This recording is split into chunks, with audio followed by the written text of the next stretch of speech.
Assalamualaikum warahmatullahi wabarakatuh. Alhamdulillahirabbil alamin. Wassalatu wassalamu ala asrofil anbiya'i wal mursalin Sayyidina wa maulana Muhammadin wa ala alihi wa sahbihi ajmain. Salam rahayu, salam sejahtera untuk kita semuanya dimanapun berada.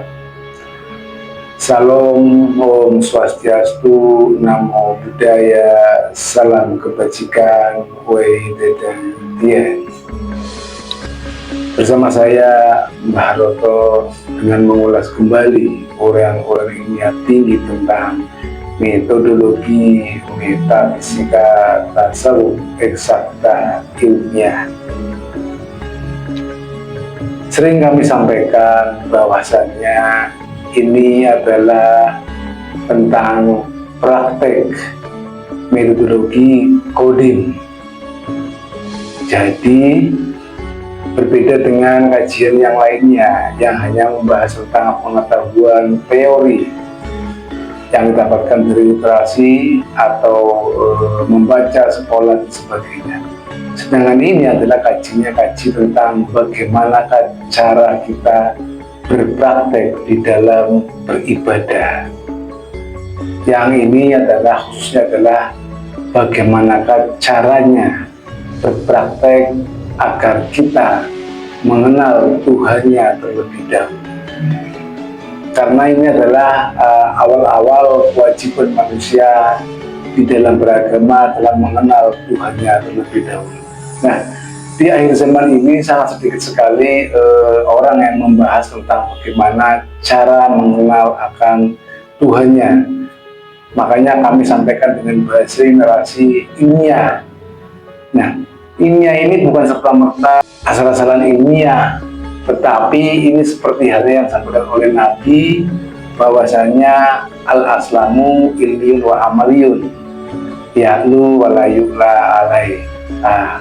Dengan begitu kami pun menyampaikan dengan bahasa yang sangat ilmiah, nalar logis, agar bisa tergambarkan untuk bisa dipraktekkan. Jadi visi misi kami itu sangat sederhana, yaitu membaiatkan sebanyak-banyaknya orang agar bisa beribadah dengan mengenal Tuhannya. Itu saja. Nah, sebagaimana yang kami sampaikan bahwasannya manusia diciptakan di alam dunia ini tidak lain hanya untuk beribadah, tetapi realitasnya seperti yang kita lihat, bagaimanakah caranya beribadah dengan kesibukan yang sangat luar biasa. Bahkan ibadah ini hanya tambal butuh saja. 1 kali 24 jam, berapa kali kita menghadap ke Tuhannya. Nah, padahal kita itu harusnya hanya untuk beribadah, tidak untuk yang lainnya. Apakah semua kegiatan yang kita kerjakan ini sudah bernilai ibadah? Belum tentu. Nah, sedangkan kewajiban orang beribadah itu hanya ditujukan kepada orang-orang yang telah beriman. Sedangkan kami menggarisbawahi bahwasanya orang yang beriman adalah orang yang telah mendapatkan nur iman dan nur kitab, itu di Asyura 52. Jadi bagi yang belum mendapatkan nur iman dan nur kitab, maka ini belum dikatakan sebagai orang yang beriman. Sebagaimana dulu dalam cerita ada seorang badui, dia mengatakan di depan para sahabatnya kepada Rasul, "Ya Rasulullah, saksikanlah aku telah beriman kepada engkau." Kemudian apa kata Rasul? Kata Rasul menjawabnya dengan, "Belum, engkau belum beriman kepada aku, karena iman belum masuk dalam qalbumu." Nah, Ini juga yang menyatakan bahwasanya iman itu ada yang dimasukkan di dalam kolbu, yaitu nur yang ada di Asy-Syura 52. Nah, inilah yang kami bisa sampaikan bahwasanya diawali dengan penanaman nur iman dan nur kitab pada saat baiat.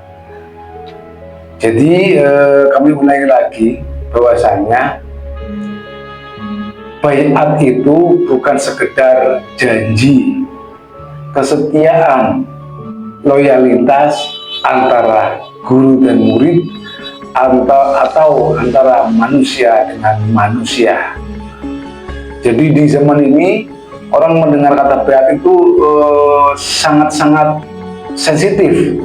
Artinya bahkan baiat ini banyak digunakan oleh suatu golongan atau kelompok-kelompok yang sifatnya negatif, sehingga orang yang beribadah pun jika disampaikan ibadah itu masih dahului dengan baiat itu pun pasti akan berpikir 100 kali, bahkan bisa menjawabnya buat apa baiat, apa pentingnya baiat, kita juga bisa ibadah seperti itu. Nah, padahal baiat ini adalah antara hubungan manusia dengan Tuhan, bukan antara manusia dengan manusia yang berupa janji, kesetiaan, loyalitas, atau mengikatkan diri sebagai komitmen. Nah, bukan itu.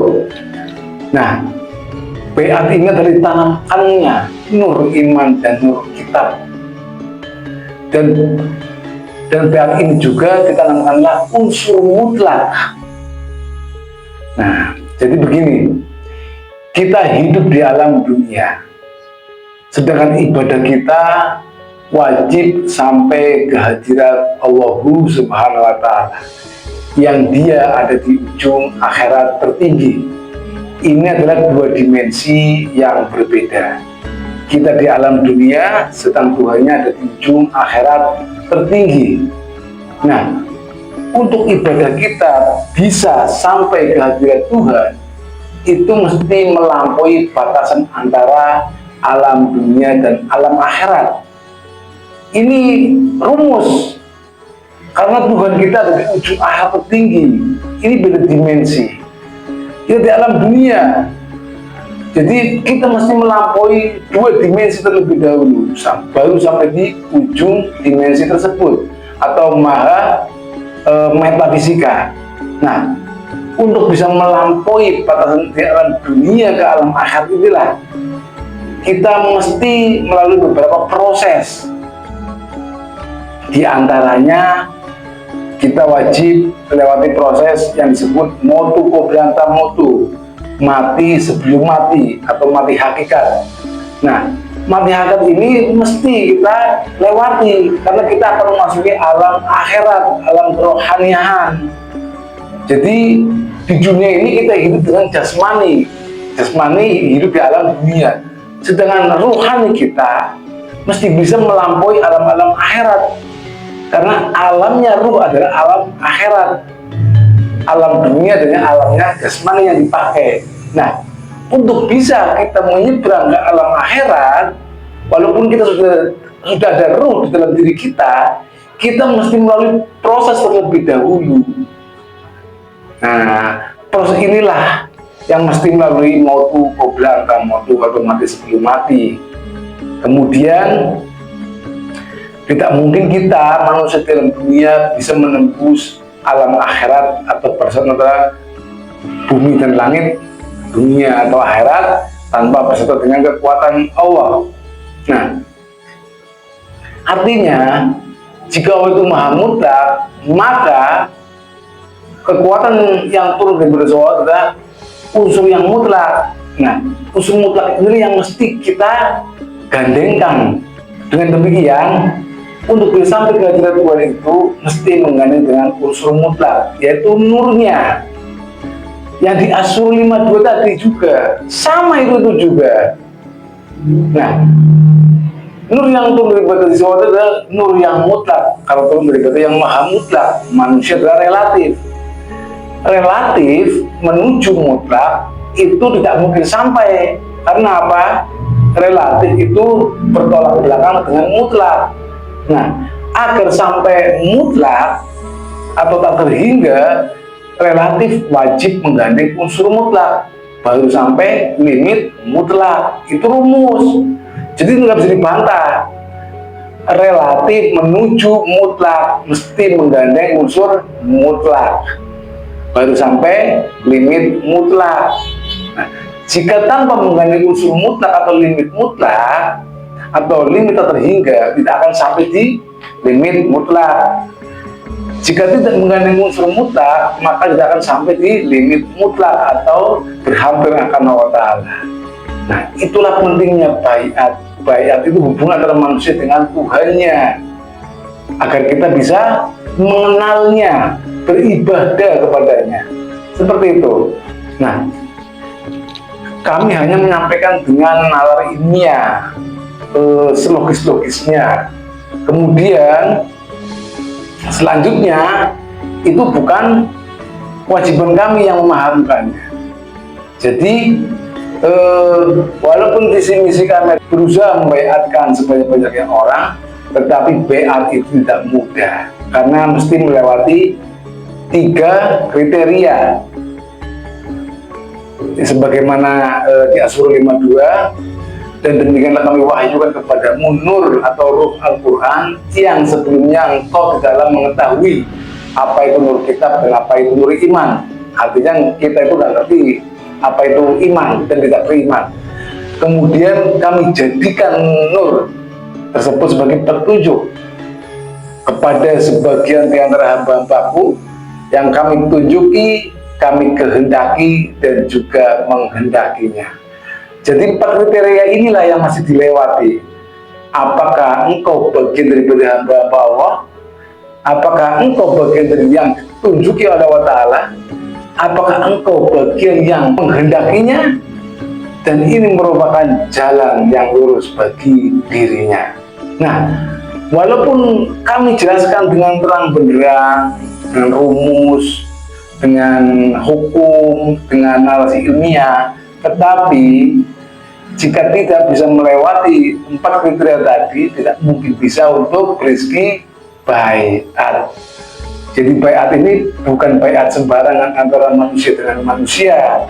Ini adalah penanaman nur iman dan kitab agar diri ruhani manusia ini bisa berhampir dengan maha ruhani. Ini adalah praktik ibadah dari sisi ruhaninya. Tetapi jika ruhaniah kita telah aktifasi dan beribadah di alam akhirat, karena kita masih dalam badan hidup, maka jasmani kita pasti ngikut di dalam bimbingan rohani kita yang bersumber dari guru rohani dan Allah Subhanahu wa Ta'ala. Jadi ruh ini mesti menjadi pembimbing dari jasmani kita. Nah, ruh ini agar bisa membimbing jasmani kita mesti memerlukan bimbingan daripada guru rohani yang ini bersumber daripada Allah Ta'ala itu sendiri. Nah, jadi ruh ini bukan menjadi sekedar daya hidup. Nah, jika rohani ini tidak terbimbing oleh guru rohani, maka rohani ini hanya sebagai daya hidup. Nah, ketika rohani ini tidak diaktifasi hanya sebagai sumber daya hidup, maka rohani ini akan dikuasai oleh nafsu. Akhirnya rohani ini kita mati, yang hidup adalah akal, panca indera dan segala nafsu yang ada di alam dunia. Nah, yang ini yang sangat berbahaya, sehingga manusia tidak dalam bimbingan roh atau guru rohani atau Allah Subhanahu wa Ta'ala. Dia pasti dibimbing oleh selain Tuhan atau guru rohani, pasti dalam bimbingan setan yang diawali dengan seluruh nafsu yang ada pada diri manusia. Nah, jadi baiat itu adalah sambungan antara manusia dengan Tuhan melalui unsur mutlak, yaitu nur yang berbeda pada sisi Allah Ta'ala. Sebagaimana ada sebuah hadis riwayat Muslim Man mata walaysa fi unuqi bai'ah mata maitatun jahiliyah. Barang siapa yang mati dalam keadaan tidak ada baiat di lehernya, maka ia mati dalam keadaan mati jahiliyah. Jahiliyah itu apa sih? Dijelaskan, disampaikan dengan terang benderang, tetapi tidak mau juga. Dan itu bukan karena Allah Ta'ala tidak sayang sama kita, tetapi bisa jadi kita yang masih menutup diri akan nur atau hidayah atau petunjuk dari orang lain. Nah, demikian yang kami sampaikan pada kali ini. Jadi baiat itu adalah awal mula kita untuk bisa berhubungan dengan Allah Ta'ala, mengenal Allah, mengenal akan Allah Ta'ala. Nah, tanpa baiat tidak mungkin ada hubungan antara manusia dengan Tuhannya. Demikian yang kami sampaikan pada kali ini. Ini adalah tentang praktek metodologi Qadim Tarekat Naksabandiyah Khalidiyah Nusantara. Salam kebangkitan agama tauhid, salam kerukunan hormat beragama, salam taklim ma'rifat, ilahi antar maksudi wal-qudamatuhi. Wassalamualaikum warahmatullahi wabarakatuh.